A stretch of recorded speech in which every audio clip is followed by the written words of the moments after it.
everybody, welcome to Bish's RV, and by your request, I finally got my hands on an updated 233S Rockwood or Flagstaff Shamrock. Two names for the exact same thing here. I've been trying to put my hands on one of these, but for a couple of years, there were not a whole lot of hybrids built, and it's really cool to see Rockstaff, as it were, getting back up to speed. Now, this is the 233S here is a very rare triple hybrid, plus it has a big U-dinette slide. So what's really awesome about this one, it is small, compact, it is light, it's easy towing, it's easy to park. But when it gets there, because you have three 60 by 80 True Queen beds, none of which are actually on the floor plan, they all hang out over thin air basically, it becomes the biggest little camper I think you're ever going to find. And it can work very, very nicely for folks who have the need to sleep a lot of people with a limited towing capacity. It's a very rare kind of in-betweener. There's also not a lot of hybrid campers really even in production anymore because Murphy beds have gotten more popular, but this one right here has remained I think the single most popular hybrid I've ever seen in my career. But I think it's because Rockwood has always pushed forward and always done a little bit different. They're now carpetless, they're double ASDEL. You have the ability to expand on the solar package from the factory now. You've got that big 12-volt compressor fridge giving you a lot of cold storage. Very handy if you got a big family in here.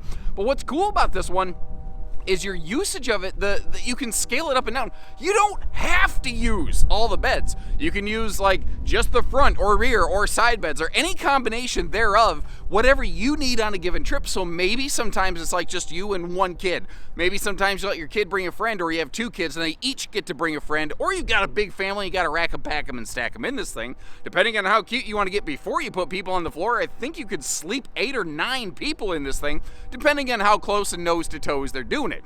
Now, every RV's greatest asset is also often its greatest liability. I'm going to show you some awesome things about this one and also talk about some of its limitations that come along with the territory.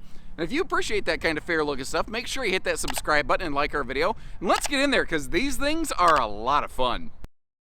And you know, I never know whether I should start from like the back looking at the front of the RV, or, you know, what we're doing today from the front to the back. And I kind of went with this setup because I think this provides the best look at like your daily kind of living and lounging situation right here. Now that TV's on a very nice double jointed swing arm, so if you want to pivot it around to kind of face the sofa to our bottom left, in the front bed, or the dinette in the front bed, as we're seeing right here, you can do that. It's not really ideal for any one location, but I don't know that this is the kind of camper that is really ideal for just sitting inside and watching a lot of TV all day. I think that it's kind of a workaround thing you can do to get through the day, and for that purpose, I think it serves itself well.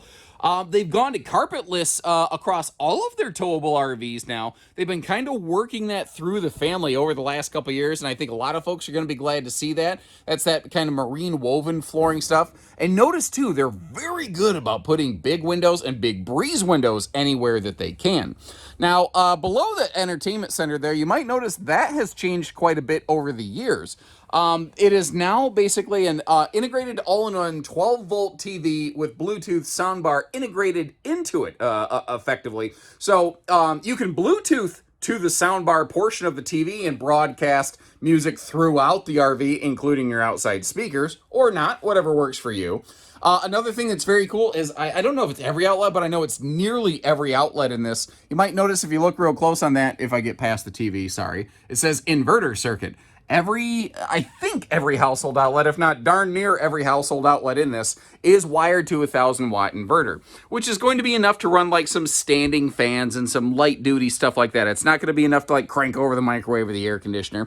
You'll notice that the USB plugs are all green lit, by the way. That's because even on 12-volt power like we are today, I'm basically just using a portable 12-volt battery and the solar panel on the roof to keep my battery going, running all the lights and everything in here today. And by the way, I don't like to use tricky fisheye wide-angle camera lenses. That's not what we're doing here today. That is a little bit of a vaulted ceiling. So the RV sidewall is 6.5 foot tall, which is industry standard, but it does vault up in the middle. And if I'm not mistaken, they've also standardized a larger 15,000 BTU central air. A lot of hybrids don't have central air, but you still have that double ducting system going through the entire laminated roof structure.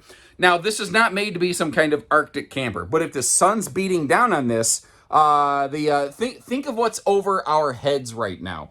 Like if you had a scalding hot cup of coffee and you had one of those thin, flimsy little styrofoam coffee cups, you'd barely even feel that in your hand. Now imagine you have a 2.5 to 3.5 inch thick coffee cup above your head. And that's basically what's happening here. Now, all that being said, I'm not trying to overpromise and underdeliver. Hybrids are really cool because the beds don't eat up the floor plan, but its greatest asset is its greatest liability. The fact that there's nothing but a fancy space-age sheet of 5-layer composite, effectively fabric, between you and the outdoors means there is not a great deal of insulation and almost zero in the way of sound canceling out here. So if you are camping where it is screaming, blistering hot, that could be a problem for you. If you are a light sleeper and every little noise makes you wake up in a panic that a gas station murder hobo's done come and get you, well, a hybrid camper might not be the right one for you. And understand I say that knowing that what I just said could cause you to not buy this camper, but I believe it's the kind of stuff you deserve to know before you spend a lot of money making sure you get the right camper. Now, all of your Rockstaff family of RVs in your enclosed bathrooms will have a big XL vent fan complete with roof vent cover, which is cool. In your hybrids, in your roos, and your Shamrocks, you get a second one of those by default standard in the living room to really cycle a lot of nice air through. Now, zeroing in on the hybrid beds, they're all the same, so I'm going to really nail this one and then just understand all the rest are the same.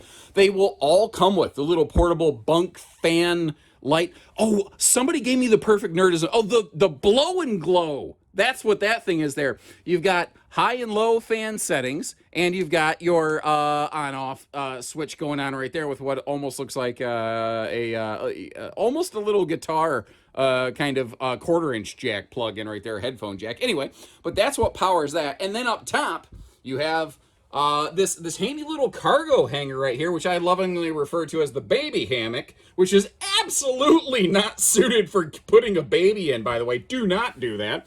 But if you think about it, the cool thing about hybrids is these beds pop out. But because the walls are now soft-sided and they're not fixed, you can't put cabinetry there. So you lose a lot of potential storage space. So they came up with a thing. And it's not a perfect solution, but it's something you can throw some backpacks or duffel bags or what have you up there. You can put your Crocs, socks, and undies up there, I do suppose. A nice little touch, though, is they also have these handy little drop pockets over here. Maybe those are the socks and undies. You throw the Crocs up top, leave the Crocs by the door. You could also use that as like a phone pocket, something like that. You may notice, if you're looking real close, all of those hybrid bed ends can zip down. So if you want amazing views and airflow, you can see anywhere and everywhere in this thing, which is cool. Again, these are all 60 by 80 true queen size beds. What is neat is the bed end from the factory is actually heated. All three are going to come with these little handheld controls that plug into that plug right there. So if it is a little bit chilly, remember, there's not a whole lot below you. There's the laminated bed end, which is rated for 1,050 pounds, by the way, but there's not a lot else below you. So a heated mattress in the spring, the fall camping can be nice. And if you really need to maximize your space during the day, when you flip the mattresses out of the way, you got like a little seating bench right there on a rainy day stuck inside the camper where we started the RV looking toward the front. That right there could be a really, really handy facet. All your cabinetry, by the way, is still pocket screwed lumber core. And giving you a look through all the storage that is here, again, it's limited, but they did what they could where they could. Now, that sleeper sofa is a rollover style, so it holds more weight. Good if a bigger adult's sleeping on it. And there's like a footlocker storage under all three of the bed ends. You can do some limited access to those things from the outside of the RV. Now that's a full, what I call true U dinette, like a 7-foot dinette. And that dinette is actually fully welded aluminum cage framed. Anything that they build in-house that's load bearing, like the walls or the dinette, they will build all of that with a welded aluminum cage, which I think is very, very cool. Now notice here, even in their little campers, they're not giving you that little 16-inch Easy Bake oven. It is a full 22-inch oven, just like you'd find in their bigger travel trailers and fifth wheels. They now have, they've standardized their little kind of smart control center, so if you want to run lights or awnings or slides or check your tank capacities right off your phone, you can do that. Not that you have to, it's just a nice thing that you could do if you were so inclined. And I think they did a decent job giving us a respectable amount of kitchen storage capacity, given no more space than they had. I do like that it does contain a full dedicated pantry, but it is very limited in countertop prep space. There's just kind of no other way around it. If you look though, it has, I think, surprisingly good campside window coverage. And remember, you can also zip down those hybrid bed end panels if you want a little more light and or airflow. That is, by the way, I don't think I popped the sink covers off.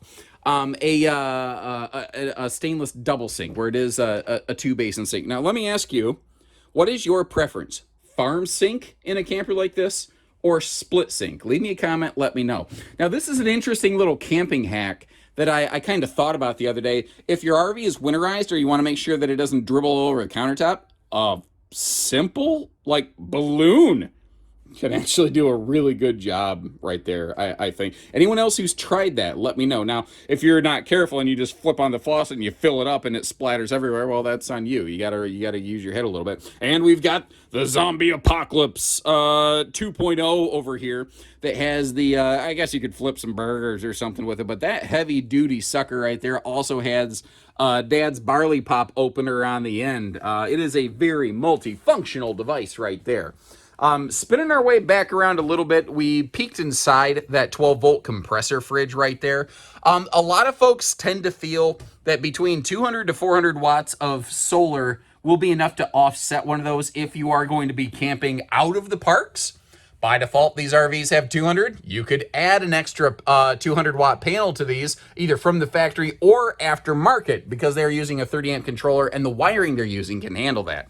Now, just to kind of complete the visual here for you, I said that, we're not going to go full in-depth on these rear beds. You may have noticed how the curtains for all the bed ends, I didn't point this out earlier, but you've got the privacy section, but it also has like an airflow breathing section up here, so you don't end up hotboxing yourself, which I think is really smart. And depending on what you want to do, if you want to add another TV to this RV, that's the spot you could do it right there. And where did they... there used to be TV hookups over here in years past. Evidently, they're expecting you to go streaming with some kind of smart TV now. Well, there you go. Remember I said there's little footlocker storage under all three of the hybrid beds. This one's a little more easy access. The front one's easy access. The rear one, you do have an access door, but it is not, it does reach around the corner quite a bit. Thankfully, you can access that from the outside as well. Now, I'd be kind of curious... Parents, grown-ups, the big people in the RV, which bed would you choose? And which bed would you have the littles use? And I've always kind of felt the rear bed has the most privacy in a sense, but I don't know that you ever have full privacy in a hybrid camper. Our thermostat and solar controller back here, kind of in the little bunk corner. And if I back up a little bit, one of the other things that you'll see right here is the water closet, as it were. Porcelain foot flush stool here is a nice find. And this bathroom is not exceptionally large. I found it very adequate, however, for a person even of my size and stature. Now, this is a radius shower, and you'll see in my little personal demo here that it is going to have some pretty limited elbow room, but with their vaulted ceiling and the position of that skylight, I was able to flip my hair around like Britney Spears. She's noted for her hair flips, in case you were not aware. My point here is that I did not feel like I was ever going to bump my hair in it, or head on anything. But yeah, my hair, I don't have hair anyway. Also up in here, we have that little removable shower caddy. So you can pull it down to clean it, but it gives you a place to actually keep your bottles of body wash and soap and shampoo and all that, or some shower beers, because those corner shelves, quote shelves, ain't good for anything. And this does have their standard Shower Miser water saver system right here. If you are boondock dry camping and you got to make sure your fresh tank is Maxwell House good till the last drop, you flip that little sucker, and when the water starts to heat up by getting recycled back through your fresh tank and water heater, it'll turn from blue to white, which I think is kind of cool. Now, the sink space over here, it is fairly plain Jane, but that is a nice adult size sink, and I do still think there's plenty of room around that for some what do I want to say there, like toothbrushes and all that kind of stuff. Now, one of the other things they did really well in this bathroom, and Rockstaff is always good about this. Take a look at this. They're very good about giving us good storage space in the bathrooms over here. Now, similarly, just around the corner, you do have a full Lipitor storage medicine cabinet. And then right down below that, it is a little bit small because it kind of fights with the wheel well. But I do think you could put a small wastebasket in there if you were... oh, you got one of those like little baskets that uses the Walmart bags or something like that. I think that it could actually work pretty darn well for that. What is also surprising on this one is how functional it actually remains in road mode with the slide and beds all closed up.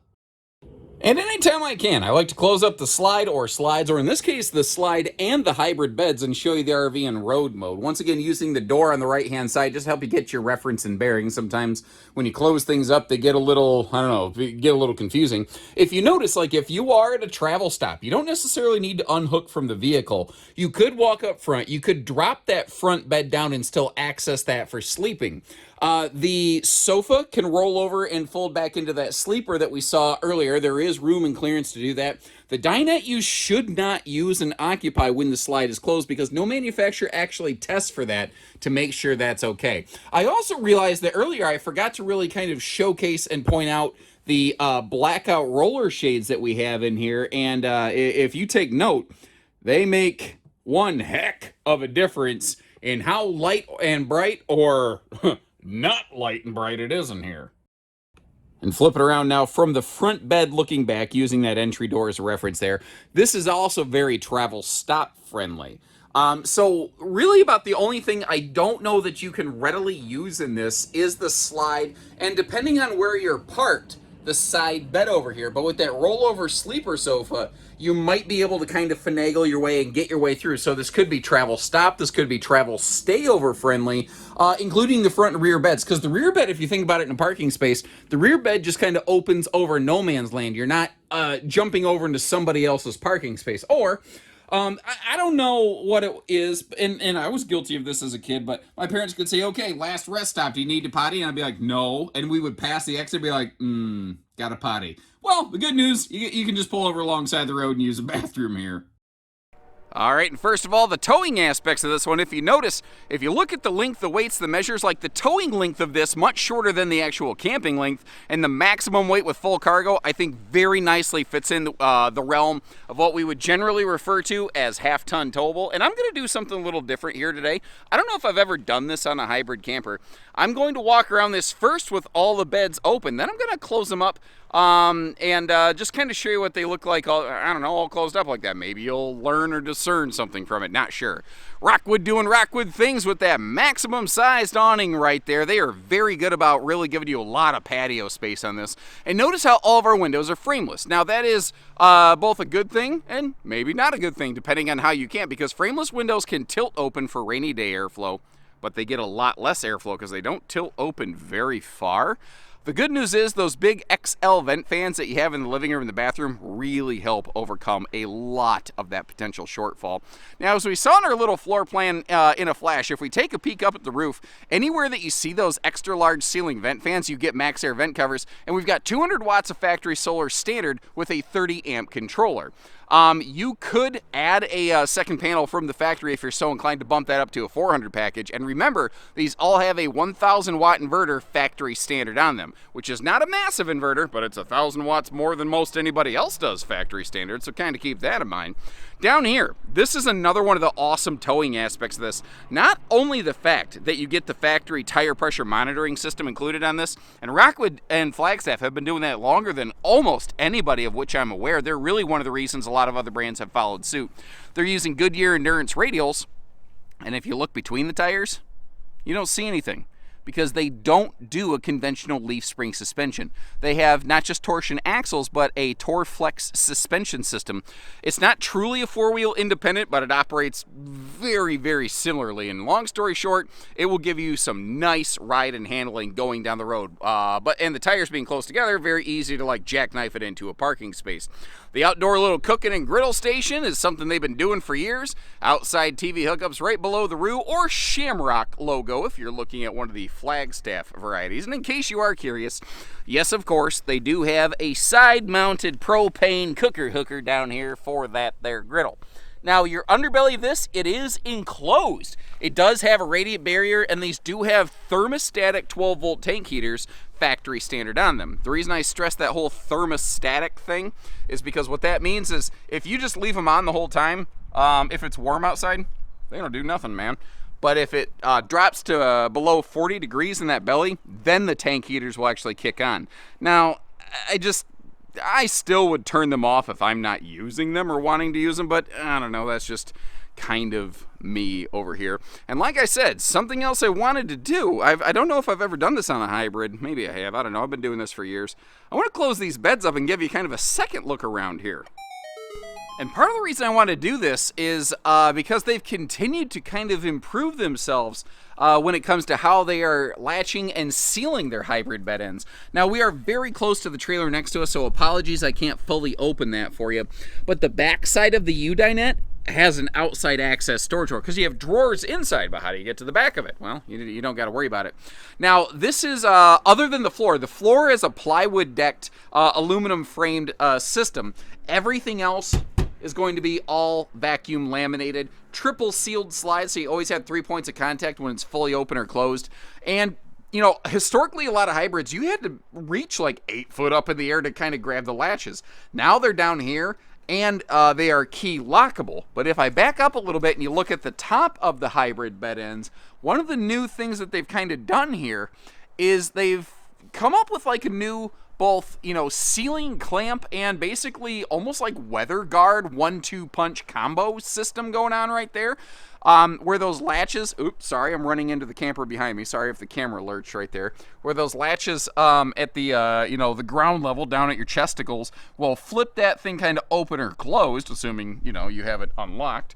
It works. It was very easy for me to put these up and down. And if you've had a pop-up camper and you're tired of the long setup, but you don't want a big giant RV, this kind of concept, these hybrids, are absolutely one of the best ways to go.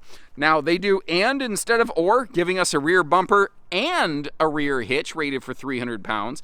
Remember I said the rear foot locker storage under the hybrid bed wasn't you know, easily accessible from the inside, and you can kind of get to it from half here, half there. As we back up a little bit, you can see well, sorry, I totally just blanked. What was I gonna? You know what? Let's talk more about construction. My brain just totally went off the rails, kind of like that. Hopefully not like that train earlier. But let's talk about construction. So this is a full aluminum framed, welded aluminum cage RV. Everything again but your floor is vacuum laminated. Your walls are what I call double Asdel, which means Asdel layering on the inside and outside of the lamb witch, the laminated sandwich, as it were. The cool thing about that is it stays light and it stays strong. And you don't got to worry about, like, there were some hybrid ultralight campers for years, frankly, being totally real about it. Rockwood among them, that developed soft spots in their laminated floors. And Rockwood said, forget that. We're going to a heavy-duty plywood decked floor that's 5/8 thick, tongue and groove, and we're never going to worry about that again. Now, it means that they're a little heavier, and they're a little more expensive. They could save weight and cost going away from the type of heavy-duty floor construction they went with. But I've always felt if you want a good house, you gotta have a good foundation. I also thought by closing the beds, it'd be nice for you to actually get to see what the full graphics package that you're paying for on this looks like. And another thing that is available on these is that slide awning package that you're looking at right here. That's something that can be done aftermarket by a lot of brands, but it is really nice having it done right from the factory. One other thing to mention here, we are looking at the lighter, brighter exterior skin package on this, which is basically like white and grayscale monochrome. They went away from the orange accents that they had in years past. You can also, though, get a more like tan champagne chocolate kind of exterior if that jelly is a little more your jam.